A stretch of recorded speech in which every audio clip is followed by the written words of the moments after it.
All right. So, what's going on, guys? We're here, another beautiful day in southern Arizona. It's actually gonna be really nice. It's cloudy and it's like sprinkling right now, just barely. It's only supposed to be like 90 degrees, so maybe we'll be able to get something done in the shop.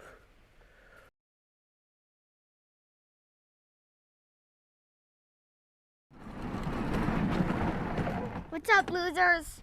Hey, check out our new shirts. Dang, those are pretty cool. Can't see the front, Levi. All right.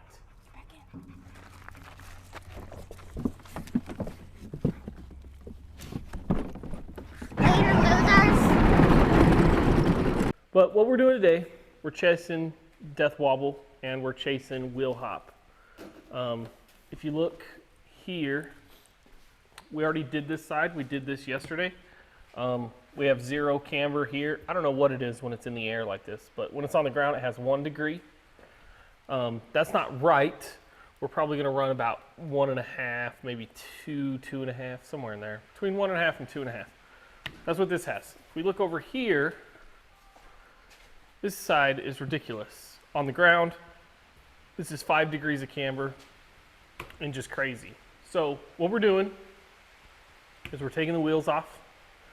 We're tightening the wheel bearing on both sides, getting those to the correct spec.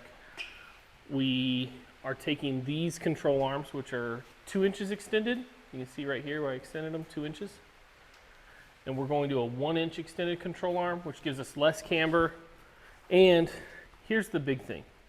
So I don't know if it's a big thing, but it's a big thing to me because I don't like this. And I'm not sure why the alignment shop was okay with this.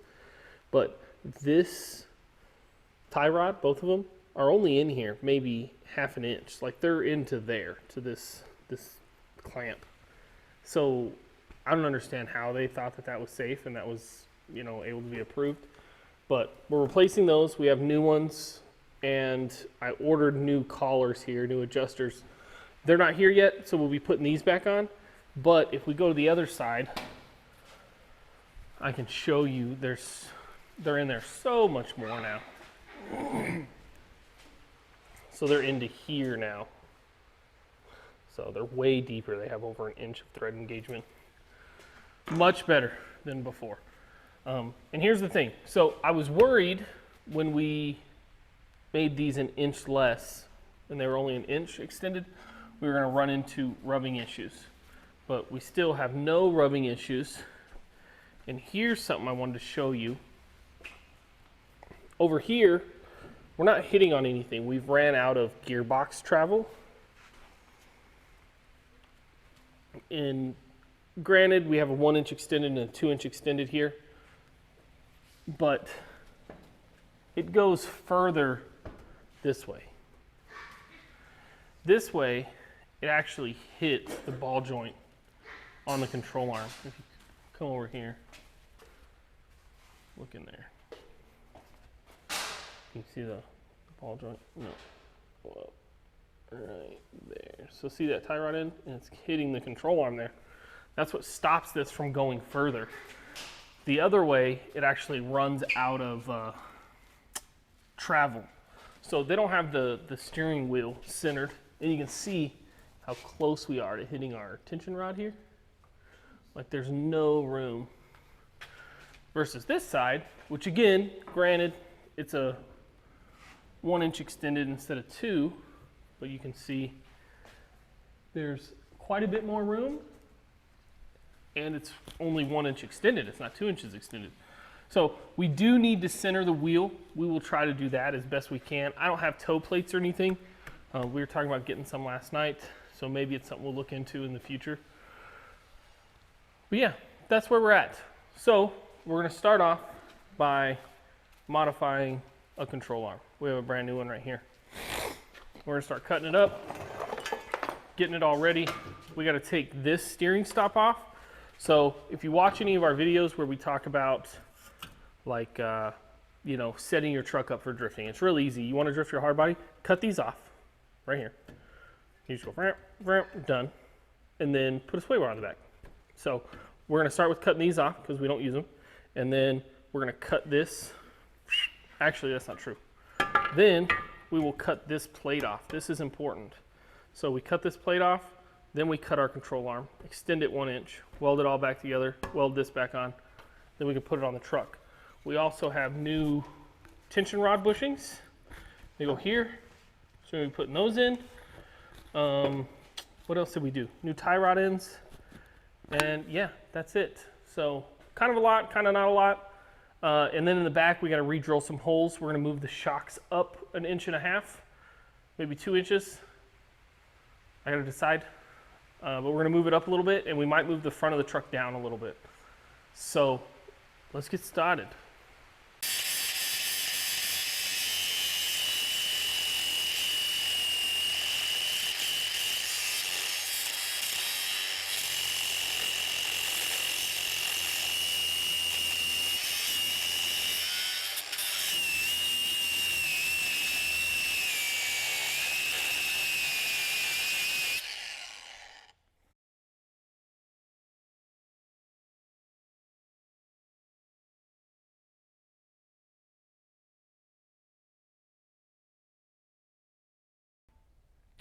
All right, you can hear me. Cut the steering stop off. Now we're going to cut this plate off. So what I did this time, what we're going to do is we're going to cut this plate right here, both sides, and just take it off. And we'll save this plate, and then after we extend it, we'll weld it back on. What I did last time is over here, and I wonder if this is part of the problem. This was pretty early in my learning how to do stuff. And what I did is I just cut through that plate and I put this one on, but you can see how giant these holes are, and like that one's misaligned, and so I wonder if there was some movement in there, and that's part of the reason we were getting death wobble. So we're getting rid of that. We're going to be using the factory plate. It's all going to be right, hopefully, fingers crossed. It definitely fits better on this side. So let's get to cutting again and more. All right. So we got this all cut apart. We cut us a piece of 1 inch flat stock, bend it to shape. Now we're going to go ahead and give it a little tack on here. And then this will go on there, and then that'll go on there. And we'll be good to go. So we're almost good.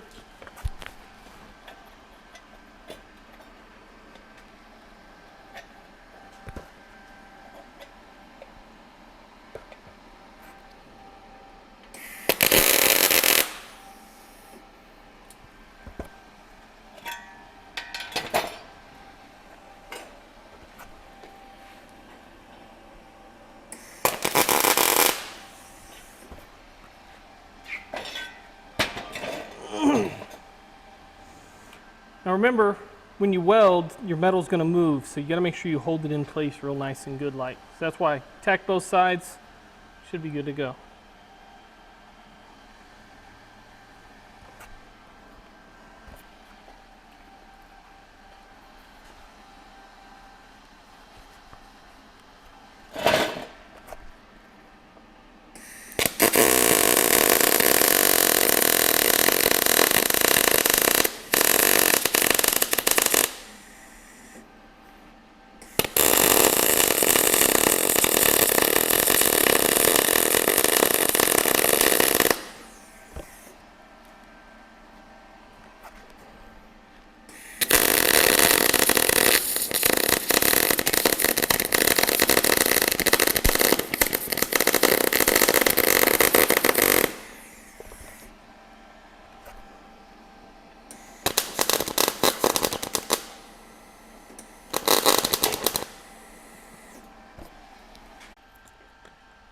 All right, so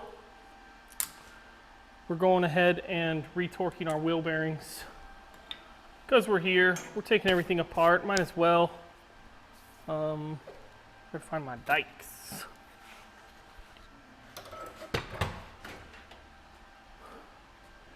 Yeah, I was using them yesterday. Anyways, we're torquing them correctly, I guess, ish, kind of, sort of, maybe.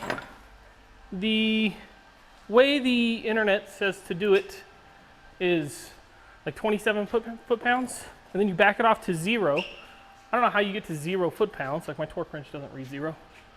And then you tighten it up 15 degrees. So what I did is, on the other side, I just loosened it all the way, and then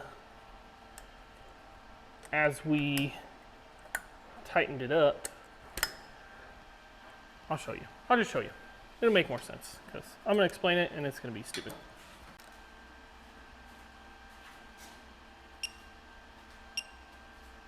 So we go 27 foot-pounds, and you tighten it up. That's loosened.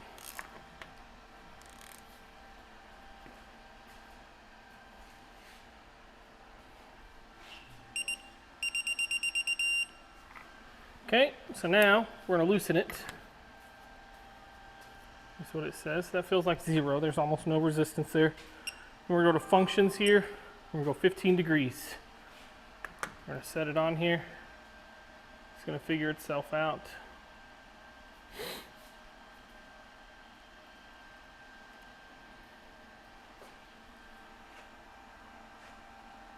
There we go. So 15 degrees. Oh, we got to turn this to tighten.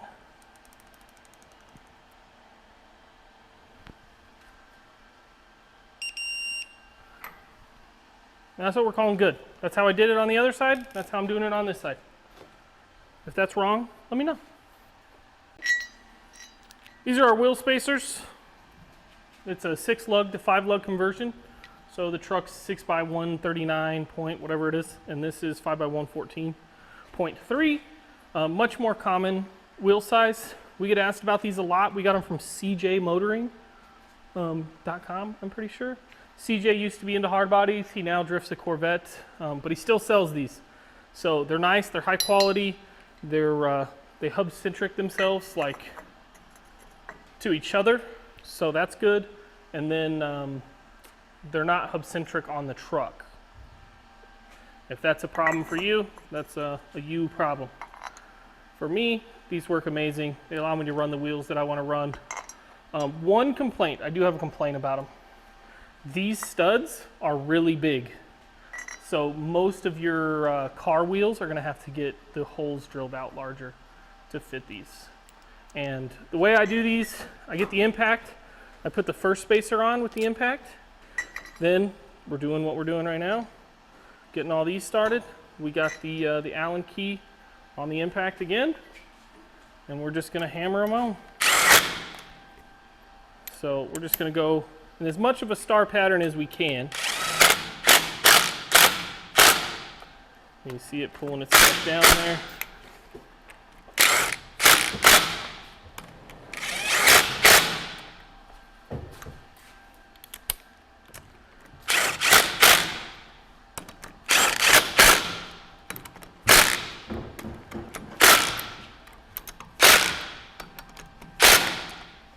These are conical, so when you tighten them down, the cone forms a friction seal to keep them from coming out. You just want to make sure you get them good and tight.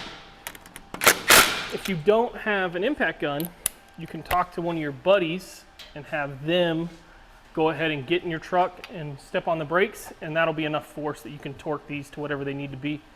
We just hit them with the impact.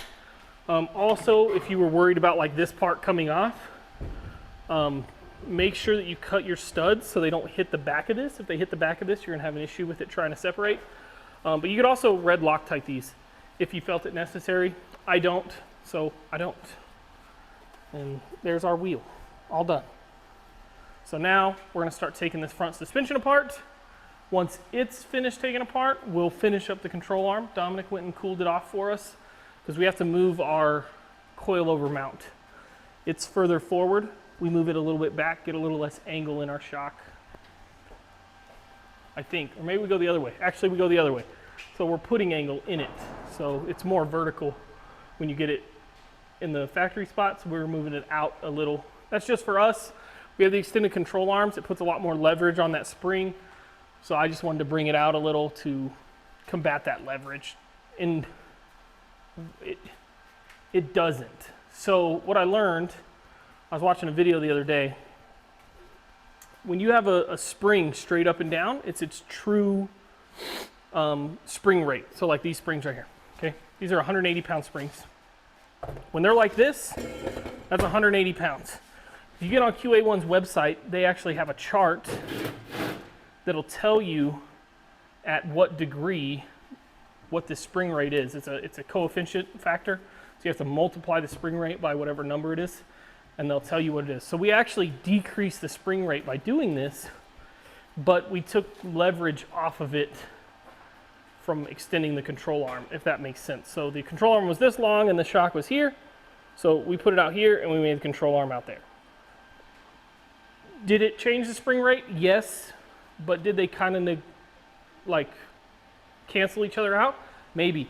I don't know. I'm not an engineer, so I don't really know, but that's how we have them. So that's how we're gonna leave them. They don't hit, they clear everything, like everything's fine, so we're leaving it like that. But anyways, let's get this one apart. All right, so here's where we're at. We got the ball joint off, we got the tie rod out, we got our steering knuckle off, and now what we're gonna do is the tension rod is undone here, and our control arm is undone over there. So Dom's gonna pick up the hub, we'll pull this control arm out, and we'll start rebuilding it. So we gotta take the tension rod off, put it on the other one, and we gotta move our mount on the other one. So, all right, pick that thing up.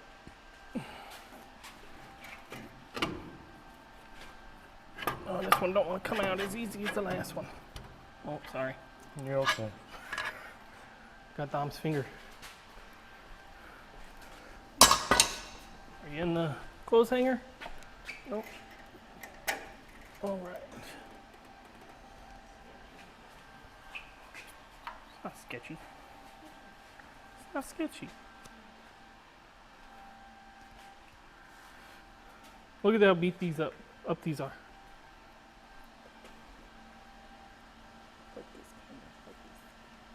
See? There we go. Nice new poly ones from Moog.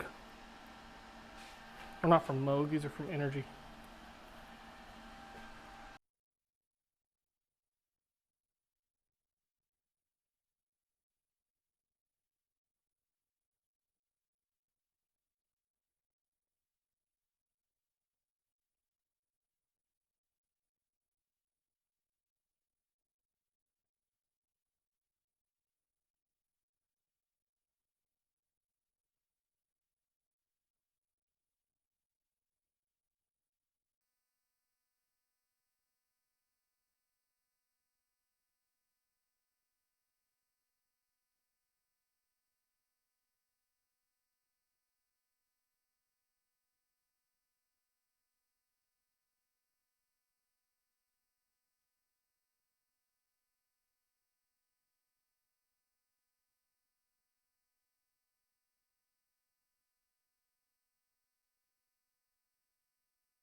So, we got that side all squared away.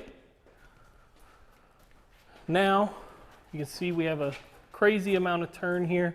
Our other tire's straight. So what we're gonna do is we're just gonna turn this tie rod, boot here, whatever this thing's called, this adjuster sleeve. It's gonna pull that guy in. Then, what we're gonna do is we're gonna straighten the steering wheel, get it where it goes. Then we'll come adjust these back to straight, hopefully. Then we'll check to make sure that we get the same amount of travel going both directions. And if we don't, we'll turn the wheel the other direction and get it straight. So we have a little bit of adjustment to do. Then we'll be moving on to the rear of the truck. But things are looking good. This is much, much better, guys. So much freaking better. Less camber. Tie rods are better. Everything about this is much better. So right there looks pretty okay. So we're gonna go ahead and throw the wheel on and we'll see what it looks like. If you look right here, so let me move this little collar. See how much threads we have here and here?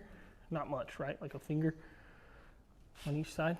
If you come over here, we have much more, almost 2 fingers on each side. So the steering wheel is going to be shifted to the left a little bit. So this side we'll have to loosen, we'll tighten it up, and we'll take that side out. But we got to tighten the wheel up first. So let's go ahead and put this, straighten the wheel up, not tighten the wheel up. My link bars are? They're powder coated to match the Velcro.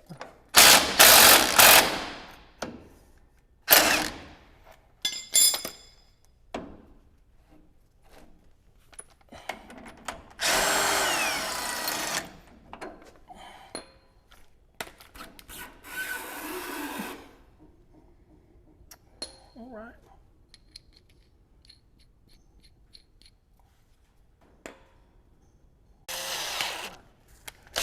Huh? Okay. All right, so what we're doing back here is the truck has a little bit of wheel hop, and to get it to the ride height I wanted, okay, so let's back up in time. We installed this and there was no wheel hop. Then I wanted the truck to be a little lower and there was wheel hop. When I did that, I loosened this all the way like this, wheel hop. So then I moved this cross member up to get the truck lower and then push these up a bunch to get everything to work right. Well, in doing so, we caused wheel hop again. So now what we're doing is Bibani drills this whole way down here. We're gonna drill one 1 inch up. We already did this side, so it's 1 inch higher. Everything seems good over there. And then we will lower the truck and we will adjust our spring here to get it to the height we want. So that's where we're at. We're gonna go ahead and mark this at 1 inch and drill it out. Ray said, "Is it okay if I kick you?" I'm like, no thanks. Put this on. That way. Okay. All right, can you go, well, hold on. Put this in.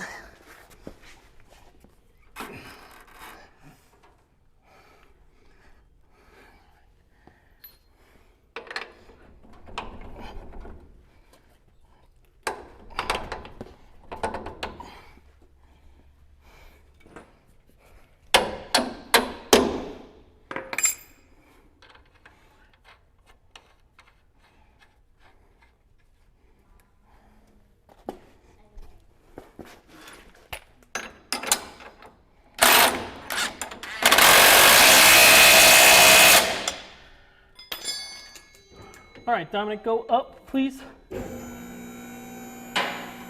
Keep going. Okay.